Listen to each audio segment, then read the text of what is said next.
కిషన్ రెడ్డి ఈరోజు బాధ్యతలు తీసుకున్నారు. ఆయన మనతోనే ఉన్నారు. ఆయన అడుగుదాం. కిషన్ రెడ్డి గారు ఈరోజు కేంద్ర బొగ్గు గనుల శాఖ మంత్రిగా మీరు బాధ్యత స్వీకరించారు. What is your target, immediate action plan? ఇమీడియట్గా ఈరోజు వచ్చే వారం రోజుల పాటు గనులు అండ్ బొగ్గు ఈ రెండు శాఖలకు సంబంధించినటువంటి అధికారులతో కూర్చొని మాట్లాడి శాఖ గురించి అవగాహన చేసుకున్న తర్వాత ఎజెండా ఏంటి, ఇప్పటికే ప్రధానమంత్రి గారు ఒక 100 రోజుల ఎజెండా, 5 years ఎజెండా, 2047 ఎజెండా, 3 రకాల ఎజెండాలు కొంచెం సెట్ చేసి పెట్టారు. అవన్నీ నేను ఇంకా చదవాలి. ఇప్పుడే జస్ట్ ఛార్జ్ తీసుకున్నాను కాబట్టి కొంత ఏ రకంగా ఎజెండా పెట్టుకొని ముందుకెళ్ళాలి. ఒకటే, దేశంలో ఈ ఖనిజ సంపద ఎత్తున్నదో ఇంకా అనేక ప్రాంతాల్లో కూడా బయటికి తీయాల్సిన అవసరం ఉంది.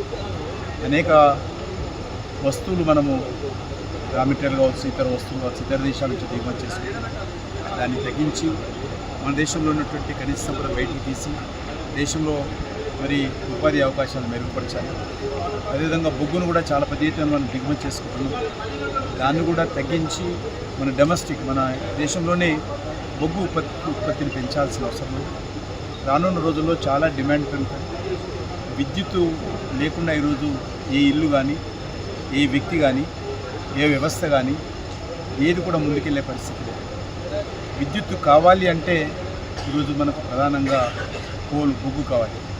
ఆ బొగ్గును మనము మరి ఏదైనా ప్రకృతి వైపరీత్యాలు వచ్చినప్పుడు ఆ బొగ్గు స్టాక్ నిల్వలు తగ్గినట్లయితే దేశమంతా అంధకారం అవుతూ అనేక రకాల సమస్యలు ఉత్పన్నమవుతాయి. అవి హాస్పిటల్స్ కావచ్చు, ట్రాన్స్పోర్ట్ కావచ్చు, అనేక రకాలు. ఈవెన్ ఒక మంచి సాధారణ వ్యక్తి ఇంట్లో లైట్ కానీ ఒక సెల్ ఫోన్ ఛార్జ్ చేసుకోవాలన్నా కూడా విద్యుత్ కావాలి.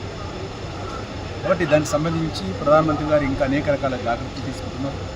ఒకవేళ ఏదైనా క్రైసిస్ వచ్చినప్పుడు కూడా మనకు ఒక 100 రోజుల వరకు ఇబ్బంది లేకుండా మన కోల్ సంబంధించినటువంటి డిపార్ట్మెంట్ వద్ద కానీ, విద్యుత్ ఉత్పత్తి చేసేటువంటి సంస్థల దగ్గర కానీ 100 రోజులకు సంబంధించిన డిపాజిట్స్ మనము పెట్టుకోవాలా అనేటువంటి ఈ రకంగా అనేక రకాల ఎజెండా పెట్టుకొని ముందుకెళ్తున్నాం. ఏదేమైనప్పటికీ కూడా నేను ఇంకా ఫస్ట్ డే, నేను ఈ శాఖకు ఏ రకమైనటువంటి అవగాహన లేదు, ఇంకా తెలుసుకోవాల్సింది చాలా ఉంది. మాకు సంబంధించినటువంటి అనేక విద్యుత్ ఉత్పత్తి సంస్థలు ఉన్నాయి, ఇంకా అనేక కొత్త సంస్థలు పెడుతున్నాం. అదేవిధంగా మెడికల్ కాలేజీలు ఏర్పాటు చేస్తున్నాం. ఇప్పటికే ఒక కొత్తది మెడికల్ కాలేజీ కూడా ఏర్పాటు చేయాలనుకుంటున్నాం. అవన్నీ కూడా కొన్ని రోజులలో మీకు అన్ని వివరాలు చెప్తాను. దేశవ్యాప్తంగా 100% విద్యుదీకరణ అనేది ప్రధానమంత్రి గారు చెప్పారు. మరి 100% గ్రామాలకు కూడా ఇప్పుడు 100% విద్యుత్ ఇవ్వాలి అని ఒక టార్గెట్తో ప్రధానమంత్రి ముందుకెళ్తున్నారు. మరి ఆ మేరకు మీ శాఖ నుంచి ఎలాంటి సహకారం ఉండదు? దాంట్లో ఇప్పటికే ఏవైతే ఏజెన్సీ ఏరియాలు ఉన్నటువంటి గిరిజన ప్రాంతాలు ఉన్నాయో, అడవుల్లో చిన్న చిన్న హౌజెస్ 30 ఇండ్లు 40 ఇండ్లు ఉన్నటువంటి ప్రాంతాలు కూడా విద్యుత్ పెట్టేటి ప్రధానమంత్రి జన్మన్ అనే స్కీమ్ కింద సుమారు 24,000 కోట్ల రూపాయలతోటి గ్రామీణ ప్రాంతాల్లో కావచ్చు, లంబాడి తండలో కావచ్చు, ఏజెన్సీ ఏరియాలో ఉన్నటువంటి వాళ్ళందరూ కూడా విద్యుత్ ఇచ్చేటువంటి కార్యక్రమం చేస్తూ ఉన్నాం. దానికి ఒకటే, విద్యుత్తు ఉంటే ఎక్కడైనా ఇవ్వచ్చు, విద్యుత్తు లేకపోతే కష్టం. కాబట్టి ఆ విద్యుత్ ఉత్పత్తి చేసేటువంటి కావాల్సినటువంటి రా మెటీరియల్ మాకు కోలు. కాబట్టి కోలును ఎంత ఉత్పత్తి చేసుకుంటే అంత మంచిది. 2, విదేశాల నుంచి తెచ్చే దిగుమతి కోల్ ఇంపోర్ట్ తగ్గించాలి, మన డొమెస్టిక్ ప్రొడక్షన్ పెంచుకోవాలి. ఇదే మేజర్ ఎజెండా. ఇక మోడీ గారి క్యాబినెట్లో మీరు 2వసారి కేంద్ర మంత్రి, అందులోనూ ఈసారి చాలా కీలకమైన 2 శాఖలు మీరు ఇచ్చారు, coal and mines. Kishan Reddy గారి పాత్ర ఎలా ఉండబోతుంది తెలుగు రాష్ట్రాల విషయం? తప్పకుండా తెలుగు రాష్ట్రాలకు సంబంధించి గతంలో కూడా నేను గత 5 సంవత్సరాలు కూడా ఏ అవసరం ఉన్నా కూడా వారికి సంబంధించినటువంటి అనేక విషయాలు ముందుకు వచ్చి చేశాను. ఉదాహరణకు తెలంగాణ విషయంలో నేను గత కాన్సల్టేషన్ చేశాను. లాస్ట్ 10 years ఒక 10 lakhs crores కేంద్ర ప్రభుత్వం తెలంగాణలో ఖర్చు పెట్టడం జరిగింది. అవి నేషనల్ హైవేస్ కావచ్చు, రైల్వేస్ కావచ్చు, వెల్ఫేర్ యాక్టివిటీ కావచ్చు, లేకపోతే ఇతర ప్రాజెక్టులు కావచ్చు, రీసెర్చ్ ఇన్స్టిట్యూషన్స్ కావచ్చు, లేకపోతే హాస్పిటల్స్ కావచ్చు, ఎయిమ్స్ హాస్పిటల్ కావచ్చు, ఇవన్నీ కూడా.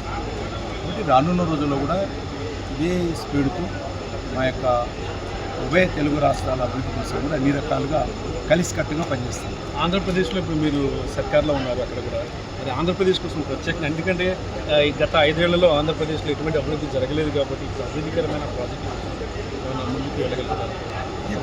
కేంద్ర ప్రభుత్వము అనేక రకాలుగా గత 10 సంవత్సరాలుగా అవి టెక్నికల్ ఇన్స్టిట్యూట్ కావచ్చు, ఐఐటీస్ కావచ్చు, అనేక రకాల రీసెర్చ్ సెంటర్స్ కావచ్చు, చాలా ఇన్స్టిట్యూట్స్, ఈవెన్ సెంట్రల్ యూనివర్సిటీ అనంతపురంలో సెంట్రల్ యూనివర్సిటీ కావచ్చు, అనేకమైనటువంటి సంస్థలు ప్రారంభించాము. ఇంకేమైనా అరకొర మిగిలిపోతే కూడా అవన్నీ కూడా చేస్తాం. ముఖ్యంగా రాహుల్ గాంధీ ప్రతిపక్ష నేత రాహుల్ గాంధీ కేంద్రం మీద చేస్తున్నటువంటి వ్యాఖ్యలను మీరు ఏమంటారు? ప్రభుత్వాన్ని సంకీర్ణ సర్కారు మీద ప్రధాన ప్రతిపక్షగా వాళ్ళ బాధ్యత నిర్వర్తించాలి, తప్పలేదు.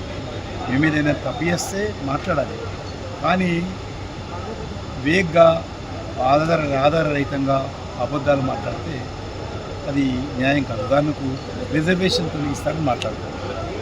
ఇట్లా ఇప్పుడు మేము అడుగుతాం, ఇప్పుడు మేము 5 సంవత్సరాల తర్వాత అడుగుతాను నెక్స్ట్ ఇయర్. ఆ రోజు నువ్వు రిజర్వేషన్ తొలగిస్తా ఉన్నప్పుడు 5 సంవత్సరాలు తొలగించలేదు కదా, మరి ఈరోజు రాష్ట్రపతి వారి ముందు ముక్కును ఎలాగ రాస్తారని అడుగుతాం.